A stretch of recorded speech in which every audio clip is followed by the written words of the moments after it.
kita wajib ikut ulama, tapi masalah kita ni adalah kadang-kadang orang kata X ni ulama, tapi orang sana pula kata yang X ni bukan ulama, cuma hanya pendakwah sahaja.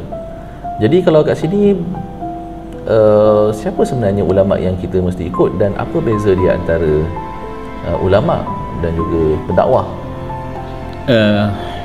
Soalan siapakah ulama dan siapakah pendakwah, ya sebenarnya itu memang perlu dibezakan di antara seorang pendakwah dengan ulama. Kedua-duanya ada manfaat. Ulama sebagai muallim, orang yang mengajar. Da'i adalah mursyid, orang yang membimbing. Da'i adalah orang yang kita panggil murabbi, orang yang mendidik. Pendakwah itu kerjanya mengajak kepada yang ma'ruf, mencegah kepada yang mungkar. Dan berdakwah ni ia tanggungjawab ke atas setiap orang, yang setiap muslim, mengajak kepada yang ma'ruf dan mencegah kepada yang mungkar. Semua orang boleh jadi pendakwah. Semua orang boleh jadi pendakwah. Dan pendakwah ni dia berbagai-bagai pendekatan, kadang melalui penulisan, kadang melalui percakapan, atau melalui apa-apa program yang boleh memberi manfaat kepada manusia.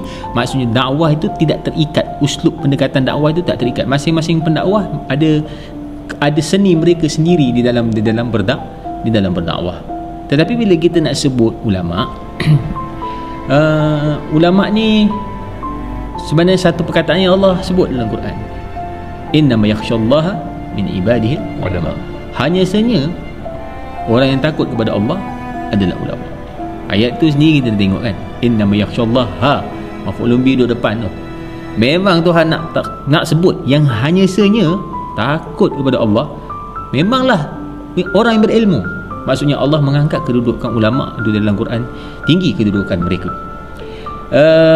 Dan ulama ini kita nak sebut mereka adalah ilmuwan yang menguasai sesuatu bidang itu dengan baik. Dia ada kepakaran di dalam suatu bidang, itu ulama lah kita sebut. Sama ada bidang dalam bidang syariah ataupun dalam bidang yang lain. Sama ada ulama tib disebut ulama perubatan kan. Cuma dalam istilah pengajian syariah, bila kita sebut ulama ni yang nak kita ikut, yang nak kita taklid, fasalu ahla zikri in kuntum la ta'lamun, itu disebut dengan mujtahid ataupun muhaddis atau mufassir kan. Maka mereka ialah orang yang menguasai ilmu itu dengan baik. Mereka ada kepakaran di dalam bidang fiqh, mereka ada kepakaran di dalam bidang hadis dan sebagainya. Maka itu disebut sebagai ulama. Sama ada ulama hadis, ulama fiqh atau ulama tafsir. Tapi mesti ingat dia pakar dalam bidang tu lah. Dia ada kepakaran di dalam bidang tu kan. Semata-mata dia ajar tafsir, kita tak boleh kata dia ahli tafsir. Semata-mata dia ajar fiqh, kita tak boleh kata dia ulama fiqh. Dia faqih sebab dia ajar fiqh kan. Tak boleh macam tu kan. Adakah seorang yang dia mengajar sains, kita akan sebut dia saintis? Tidak mesti. Tak mesti. Kita orang yang dia mengajar sastra, boleh kita sebut dia sastrawan? Belum tentu kita boleh sebut dia sastrawan kan. Begitu juga orang yang boleh ajar hadis, boleh ajar fiqh, boleh ajar tafsir, tapi dia bukan mufassir, dia bukan muhaddis, dia bukan fuqaha kan. Jadi bila kita sebut ulama yang nak diikut, yang boleh ditaklid kan, mereka itu punya kedudukan yang tinggi dan punya syarat-syarat untuk dikatakan dia itu sebagai seorang ulama.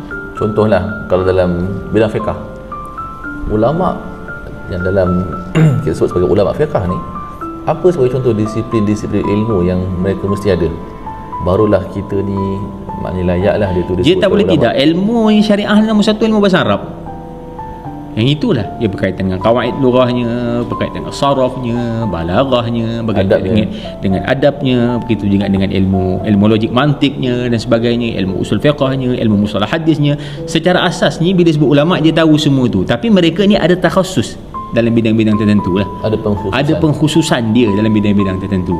Nak cari ulama yang menguasai semua bidang macam mujtahid mutlak zaman dulu tu mungkin sukar nak dijumpa di zaman kita ni. Okey, jadi secara umumnya ulama adalah pakar. Ulama adalah pakar. Itu kita dah jelas. Dia pakar ada dalam sesuatu bidang itu.